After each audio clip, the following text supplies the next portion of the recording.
Dans la campagne normande, un bâtiment futuriste. C'est une école unique en France. Des fenêtres qui diffusent une lumière naturelle dans une classe très haut de plafond. Hamza, je peux écrire écureuil? On entend le i? Ce bâtiment, sorti de terre l'an dernier, a été conçu pour le bien-être des élèves et des enseignants qui sentent la différence. Car la grande préoccupation, c'est l'air qu'on y respire. En France, 30% des élèves sont exposés à des taux de pollution au-delà des normes internationales.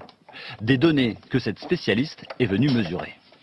Vous avez le revêtement de sol, la peinture qu'on peut utiliser au mur, mais vous avez aussi une part importante qui vient du mobilier et puis également de toutes les fournitures scolaires qui sont utilisées par les enfants. Voilà, donc on a vraiment une source multiple qui peut dégrader la qualité de l'air intérieur. Et puis on a aussi notre métabolisme, le métabolisme des enfants, des adultes qui va émettre du dioxyde de carbone. Et voici la solution lorsque les élèves quittent la classe. Le matin ou pendant les récréations, l'ouverture des fenêtres est automatique. 10 à 15 minutes d'air extérieur. Pas plus, pour ne pas faire descendre la température. L'extension de l'école a coûté 1,5 million d'euros à cette commune de 1500 habitants.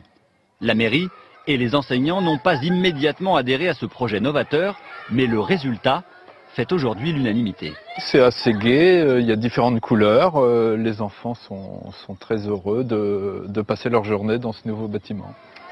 L'architecture et la conception des lieux ont surtout des conséquences directes sur les apprentissages.